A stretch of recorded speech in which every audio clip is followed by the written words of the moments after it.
You're watching 12 WKRC TV, a new generation of news. 12 Newsmakers starts now. Good morning and welcome to Newsmakers. Cincinnati's new mayoral primary is coming up on September the 11th. In the past 5 weeks, I have been joined by Bill Broadberger, a registered Republican running as an independent, Michael Riley, who is also running as an independent, and Curtis Fuller, a registered Democrat running as a Charterite. This morning, I am joined by the fourth candidate in the field, Charlie Luken, a Democrat running as a Democrat. Mr. Luken is the incumbent mayor, of course. Charlie, welcome back to Newsmakers. Good morning, Dan. Thanks for having me on. Let's talk a little bit. You're the only person in this field that has a record of elected public service. A record that they can attack. I'm the only guy that they can and we can. That's so right. Let's do a little bit of past and Sure. a little bit of future. Absolutely. Okay. In terms of the past, the immediate past, of course, that Monday morning or Monday afternoon meeting after the shooting of Timothy Thomas, the Law and Public Safety Committee meeting, before you went into that meeting, I mean, once you got into that meeting, it seemed to me things were out of control. There was sort of no stopping the train.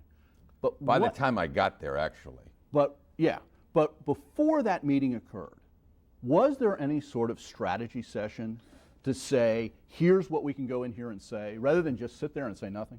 The idea of the meeting was to let people come down and have their say, and then you had Mr. Lawson and Angela Leisure, the mother of Timothy Thomas, and you had the police chief, and you had all 9 members of council. Really, it was an opportunity to listen. But at the meeting, the people who came wanted answers about the investigation that just frankly weren't ready to be answered. I mean, we could say limited things. The worst thing we could do is put out information that was inaccurate. So we tried to answer the questions as best we could, and I left for 5 minutes and came back, and it was a very difficult circumstance for all of us, including the police officers who were in the room at the time. I mean, I've said this on this show and in a report I did, and I actually said it on that Monday before that meeting, so I'm not just looking hindsight.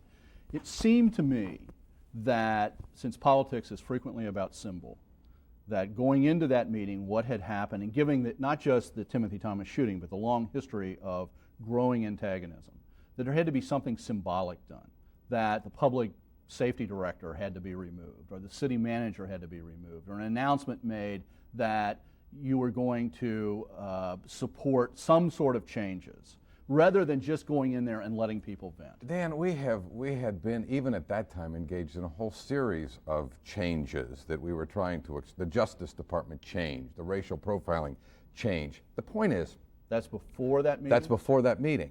And the point is that what I think people have to focus on is when they say, what started the riots, or who started the riots? You know, there's a lot of finger pointing going on here. The only people that don't seem to get the finger pointed at them are the rioters. I mean, from my point of view, there were a lot of positive things in the works to where people could engage. And it's almost like we offer this as some kind of excuse for criminal misbehavior. The riots were caused by the rioters. Criminal activity is not excusable, and it's really just that simple.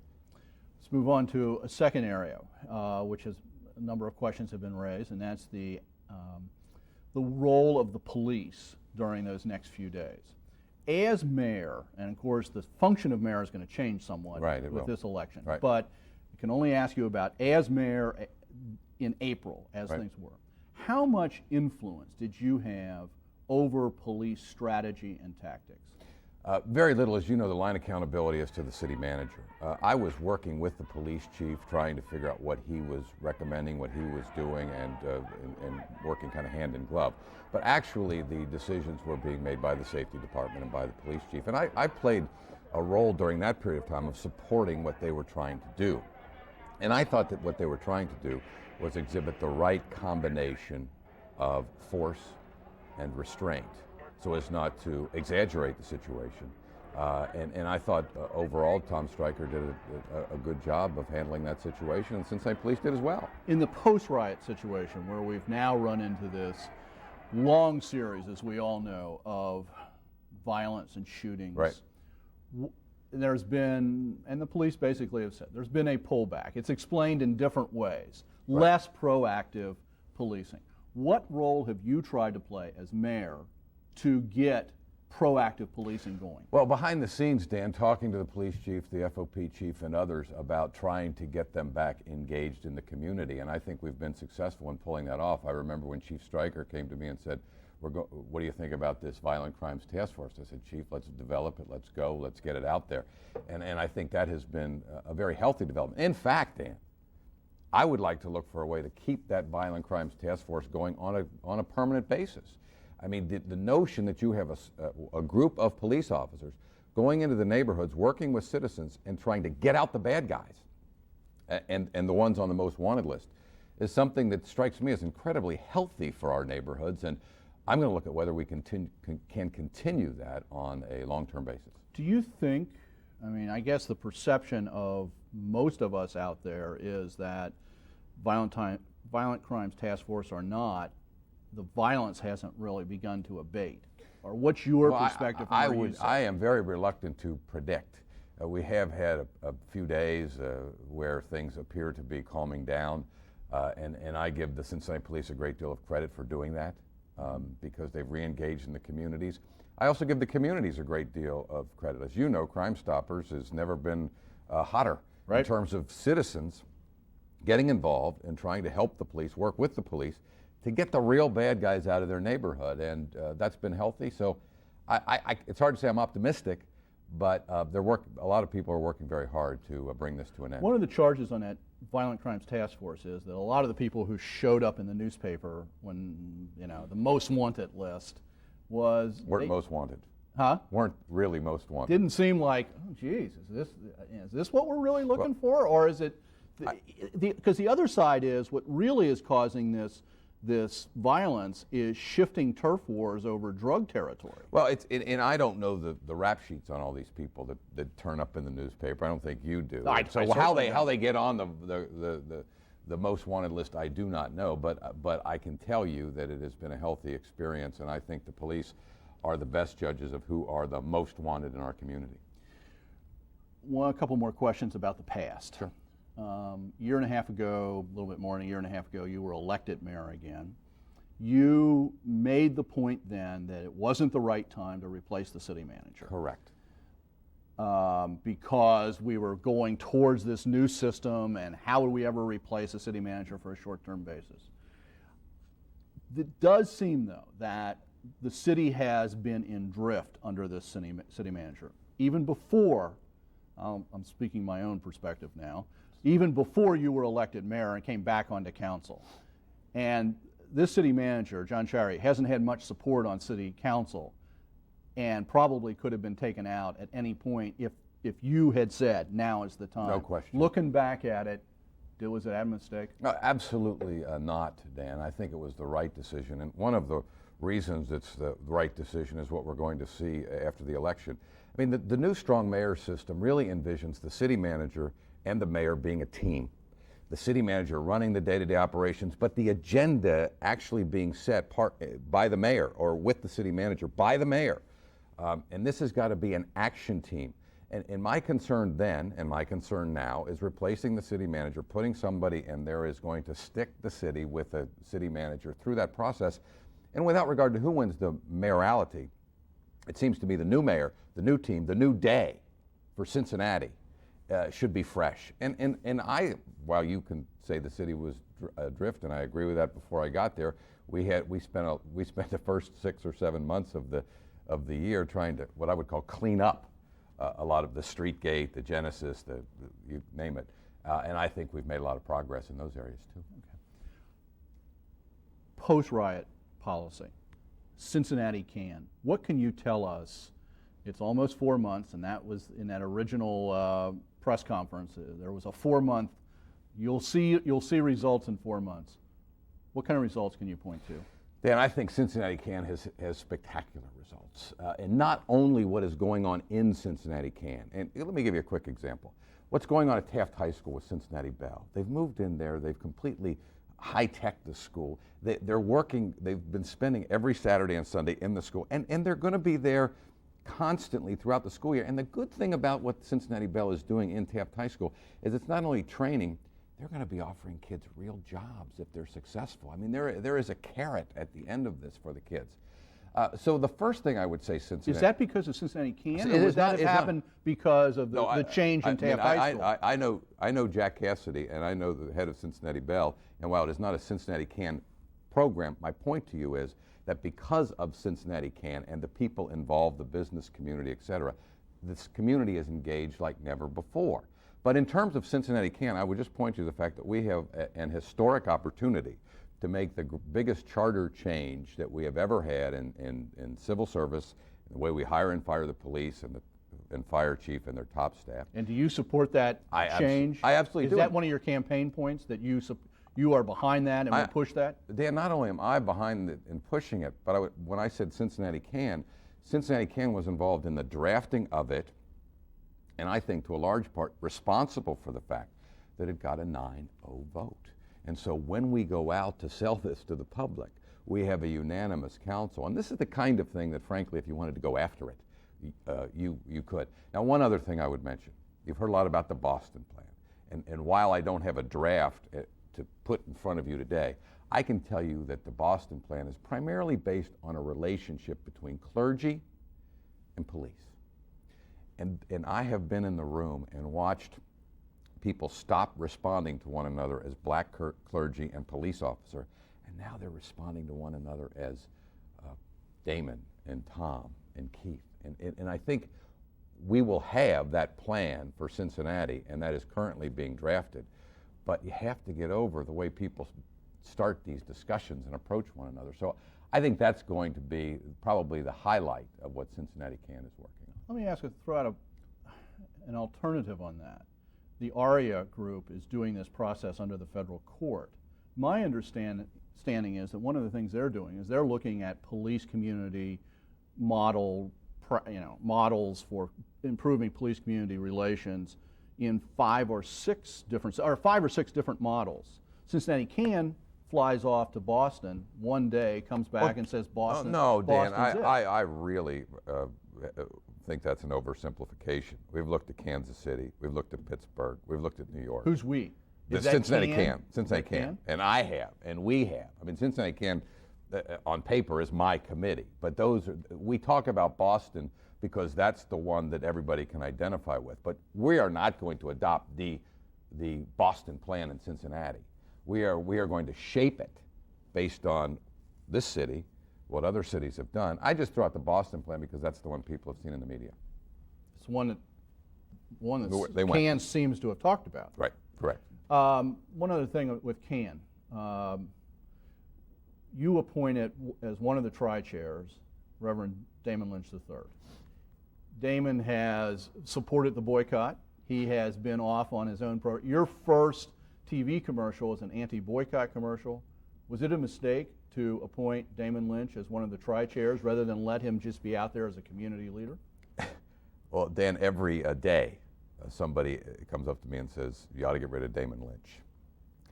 But if we are going to listen to all the voices, if we are going to keep everybody in the tent, I disagree with him in my gut about the boycott. And I've told him so, and I did a commercial about it, and I stood against him at Taste and stood against the boycott several times. But I don't think saying, okay, we're not going to talk to that group or we're not going to talk to that group. My own view, and I don't want to speak for Damon for goodness sake, but my own view is that of recent times he's been terribly constructive in trying to help us move this police community relations group forward. So no, I do not think it's a mistake. Okay. Let's talk about other sort of future types of things. One of the things you've said a number of times is that one of your top priorities is increasing home ownership, the housing issue in general, in the city of Cincinnati, in the context of declining population, and in the context of lots of different things. What is your program for improving housing and home ownership, as opposed to just having that as a goal? Well, it's much more than a goal, Dan, because we have more than doubled our money that we've put on the table to match with what the banks are doing and I'm talking about banks like Fifth Third and First Star, and to match work with the home builders. And I was just at a City Rama on Friday night, and we are actually making a great deal of progress in terms of attracting new developments to the city. But we have to recognize there is going to have to be some city participation in attracting market rate housing. And I want to mention one thing real quickly, because your viewers have been reading in the paper about the Denhart bankruptcy. Right. And one of the things I've talked about is the ability to make Over the Rhine a mixed income neighborhood. And the Denhart Chapter 11 bankruptcy offers us possibly a unique opportunity to get into Over the Rhine and really put some numbers on the board in terms of making that neighborhood a mixed income neighborhood. I would urge people to drive through the West End today and see the $50 million or so Hope 6 project going on. It's kind of the model, Dan, because it does put people of mixed incomes, mixed races. I live in the West End, so I can talk about this, but it puts them together. And the urban experience today is that you don't have to live all the time away from somebody who might be a different color or a different income. That requires a different mindset. But I think it's coming here in Cincinnati. Okay. One last question, and that is, when you look to cities for, when you think, look for a model for a city that's doing the sorts of things that Cincinnati needs to do, what are the models in your mind?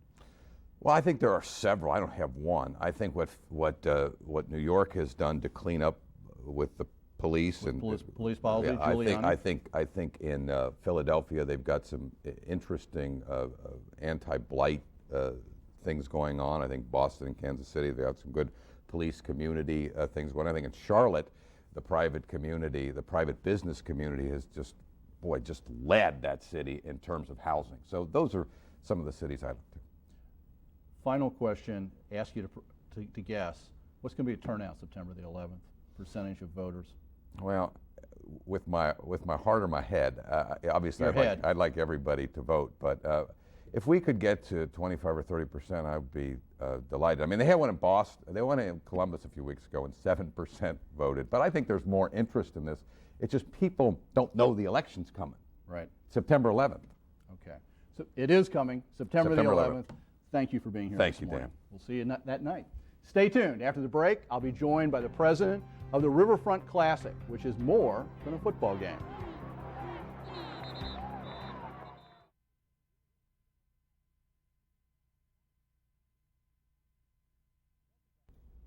Welcome back. Traditionally, 70% of African American college students attended historically black colleges. For all college students and alumni, fall football is an important rallying point and morale booster. This year's third annual Procter & Gamble Riverfront Classic football game will pit the legendary Grambling State University against Florida A&M. To discuss the third annual Procter & Gamble Riverfront Classic, I am joined by John Pace, the CEO and president of the Classic, and Al Collins, who is with Procter & Gamble, which is the primary sponsor for the Classic. Welcome to Newsmakers. Welcome. Thank you for having us. John, the Classic, and going into our break, I mentioned the Classic isn't just a football game, although that's the video that everybody thinks about. What is the Classic in broader terms?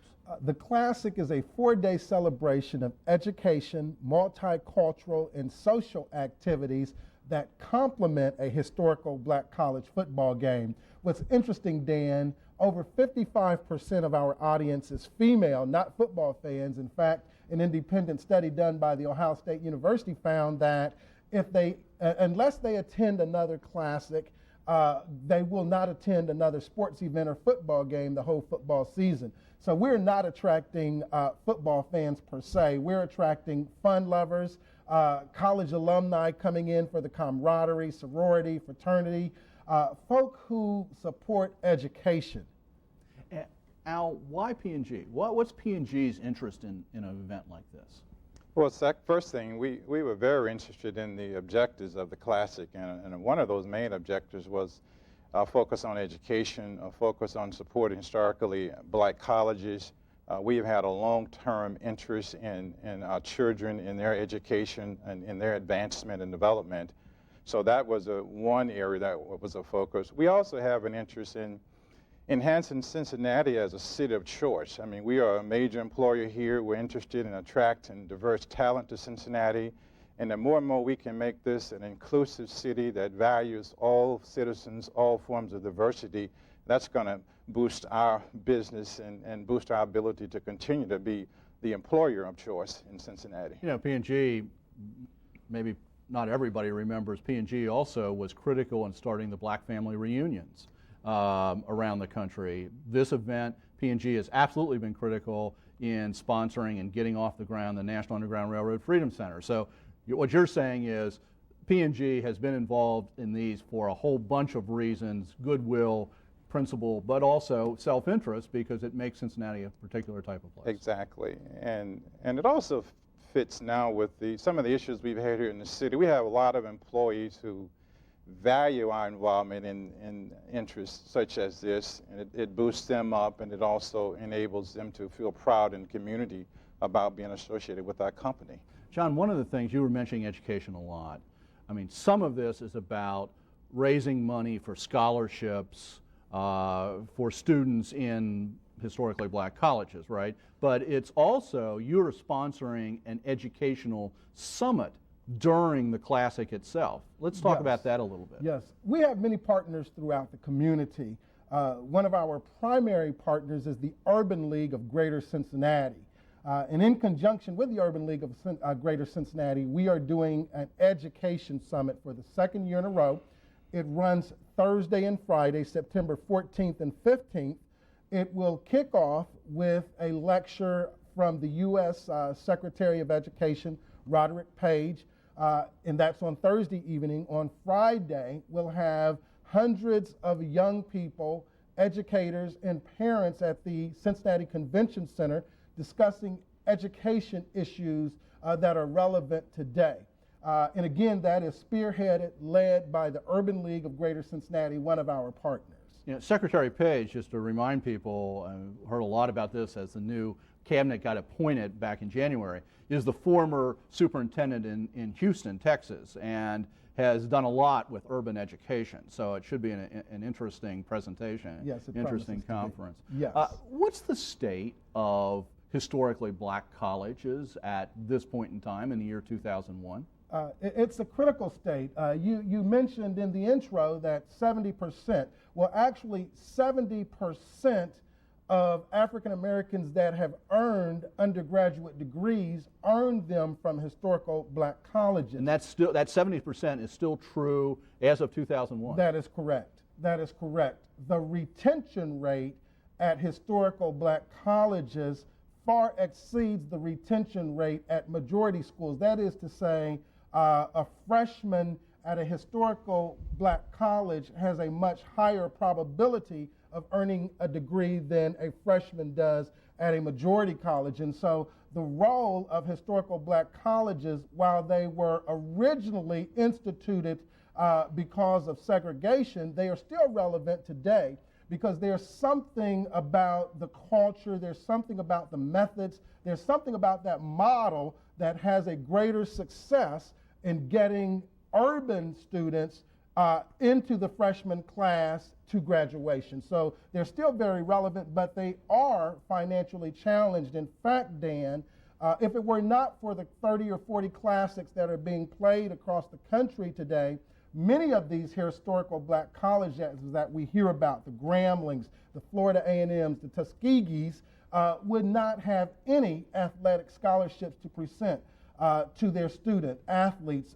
Classics are very critical to raising money for historical Black colleges today. Okay, we have less than a minute here, but let's talk a little bit about the game, because that is the centerpiece. Tell us, less than a minute, how important is Grambling to the history of football in the college football in the United States? Both are very. I just think if you think about Grambling, I mean that's and the coaches and the history of that school. I mean that's the essence of Black college football, and everybody's excited about the two schools we're going to have here. Yeah, we're the other one excited is about them. Florida A&M.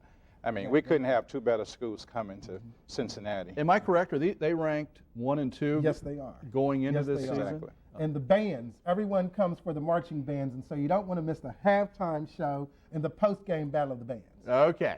Now, if you're interested, P&G Riverfront Classic will run from September 13th through the 16th. Tickets for Saturday game between Grambling and Florida A&M are available through all Ticketmaster locations. For information about the game, the Education Summit, the bands, the 70s parties, the praise service, check out the website, riverfrontclassic, all one word, .com. Thank you. Thank you, Dan. And thank you for making Newsmakers a part of your Sunday morning. Join us again in 2 weeks. Next week, take a break from politics and enjoy the U.S. Tennis Open live. Have a good week.